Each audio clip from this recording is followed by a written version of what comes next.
quiz ဝါကပြန်လဲကြိုးစုပါတယ်ကျမ်းမာရေးနဲ့အာဟာရဗဟုသုတမေကုန်း20မေကုန်းတစ်ခုကို10စက္ကန့်မေကုန်းတစ်ခုဖြည့်နိုင်ရင်တစ်မှတ်တင်ဘယ်နှမှတ်ရမလဲအတူတူဖြည့်ကြည့်အောင် ဗီဒီယိုလေးမစတင်ခင်ကျွန်တော်ရဲ့ channel လေးကို subscribe ကျေးဇူးပြုပြီးလုပ်ပေးပါဦး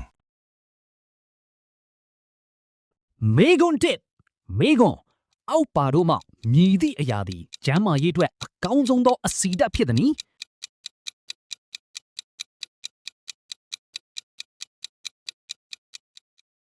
အဖြစ်မှန်ထောပတ်တီတွင်မပြေဝစီများစွာပါဝင်ပြီးနှလုံးကျန်းမာရေးကိုအထောက်အကူပြုသည်မေကွန်နှစ်ဗီတာမင် C ကျွယ်ဝသောအသီးအနှံများတွင်အောက်ပါတို့မှမြည်သည့်အရာမပါဝင်သည်။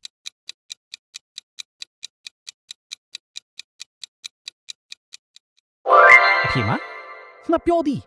ငှက်ပြောသည်တွင်ပိုတက်ဆီယမ်ဓာတ်ကျွယ်ဝစွာပါဝင်ပြီးဗိုက်တာမင် C အနည်းငယ်သာပါဝင်သည်မေကွန်3အယိုးများကိုတန်မာစေရန်အတွက်အရေးကြီးဆုံးသောတတုဓာတ်မှာအပိန်နီ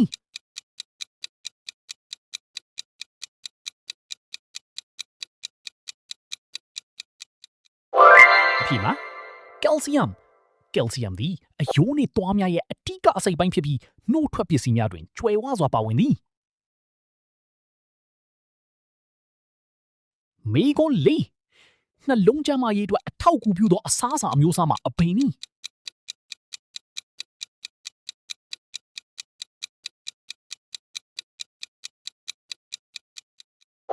အဖြစ်မှာအမြင့်ဓာတ်သည်ကိုလက်စထရောကိုလျှော့ချပြီးနှလုံးရောဂါဖြစ်ပွားနိုင်ခြေကိုလျှော့ချပြီးသည်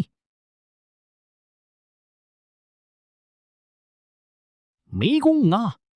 ရေဓာတ်ပြည့်ဝနေစေရန်တဏိတာအတွက်တောက်သုံးသင့်သောဟ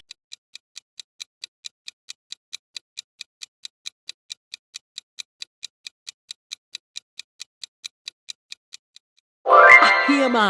ရှီခွတ်ခန္ဓာကိုယ်၏လုပ်ငန်းဆောင်တာများကောင်းမွန်စွာလည်ပတ်ရန်ရည်တက်ပြည့်ဝရန်အရေးကြီးသည်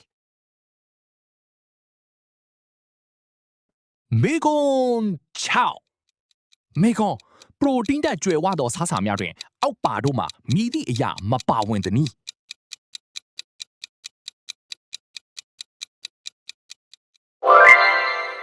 အဖြစ်မှန်ဆန်သည်ကာဘိုဟိုက်ဒရိတ်ဓာတ်အဓိကပါဝင်ပြီးပရိုတင်းဓာတ်အနည်းငယ်သာပါဝင်သည်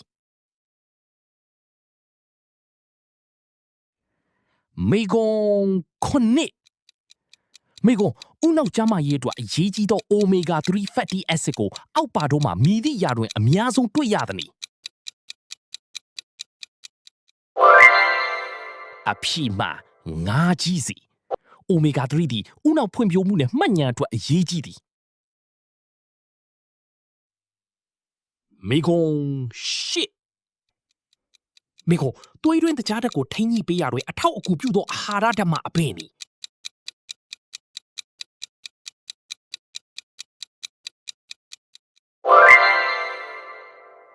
အဖြစ်မှအမြင့်ဓာတ်သည်အစာချေဖျက်မှုကိုနှေးကွေးစေပြီးသွေးတွင်းတကြားဓာတ်ကိုတည်ငြိမ်စေသည်ကိုအလေးချိန်ထိမ့်သိမ်းရာတွင်အရေးကြီးဆုံးသောအချက်မှာအဘယ်နည်း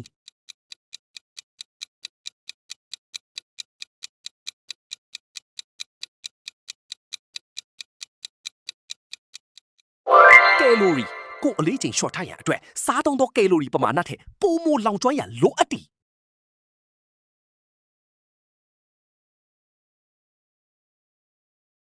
ဗိုက်တာမင် D ကိုအဓိကအားဖြင့်မီးသည့်အရင်းမြစ်မှရရှိနိုင်သည်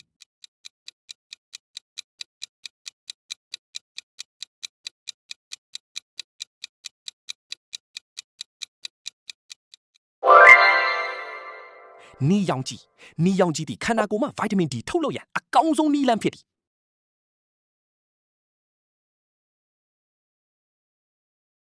မေကွန်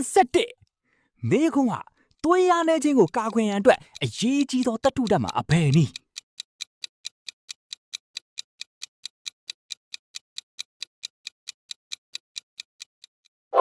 အဖြစ်မှန်တန်ဓာတ်သည်သွေးနီဦးများထုတ်လုပ်ရာတွင်အရေးပါပြီးသွေးအားနည်းခြင်းကိုကာကွယ်ပေးတယ်မေကွန်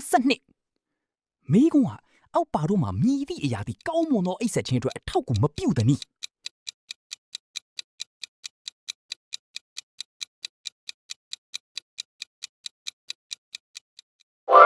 အပြည့်မှန်ကော်ဖီတွင်ပါဝင်သောကဖိန်းဓာတ်သည်အိပ်မပျော်ခြင်းကိုဖြစ်စေနိုင်တယ်မေကွန်း73မေကွန်းဟာအစာချေစနစ်ကျန်းမာရေးအတွက်အရေးကြီးဆုံးသောအာဟာရဓာတ်မှာအဖယ်နည်း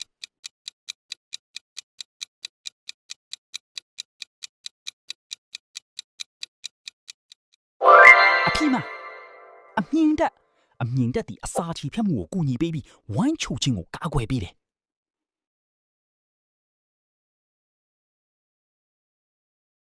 တွေးတိုယောဂါကိုကာကွယ်ရန်အတွက်အဓိကရှောင်ရှားတင်သောအစားအစာမှာအဘယ်နည်း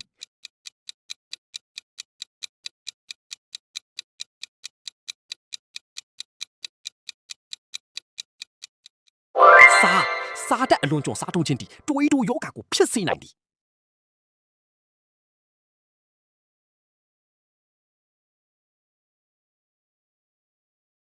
ကိုယ်ခံအားစနစ်ကိုမြင့်တင်ပေးသောဗီတာမင်မှာအဘယ်နည်း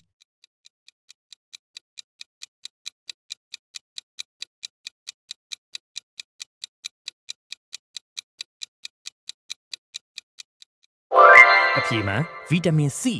ဗီတာမင် C သည်ကိုယ်ခံအားစနစ်ကိုအားကောင်းစေပြီးယောဂဘူးများကိုတိုက်ဖျက်ရာတွင်ကူညီပေးတယ်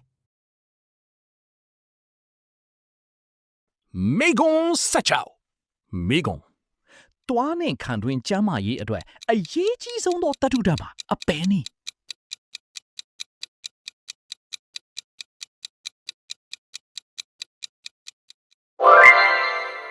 အဖြေမှန်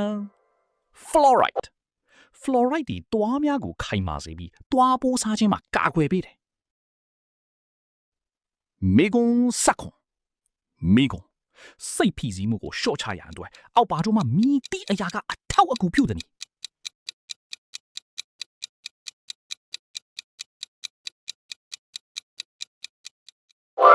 လေ့ကျင့်ခန်းနောက်ဆက်တွဲဘဟုတုတာပုံမှန်လေ့ကျင့်ခန်းလုပ်ခြင်းသည်စိတ်ဖိစီးမှုကိုရှော့ချပြီးစိတ်ခံစားချက်ကိုကောင်းမှုစေတယ်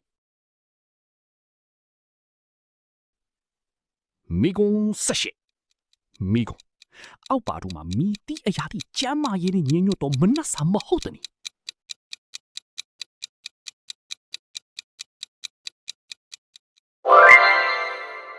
အပချီမန်တကြားလုံးတွင်တကြားတာအလွန်ကျူ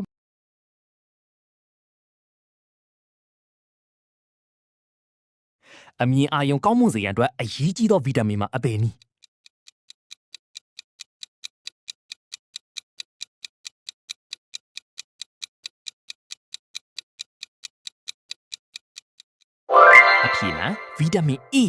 ဗီတာမင် A သည်မျက်လုံးကျန်းမာရေးအတွက်မရှိမဖြစ်လိုအပ်ပြီးညဘက်အမြင်အာရုံကိုကောင်းမွန်စေတယ်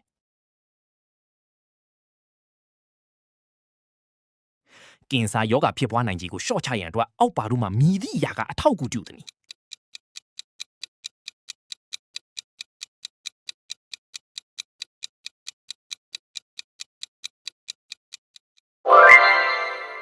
အဖြေမှန်အသီးအရွက်များတွင်ဓာတ်တိုးဆန့်ကျင်ပစ္စည်းများပါဝင်ပြီးကင်ဆာဆဲများကြီးထွားမှုကိုဟန့်တားပေးတယ်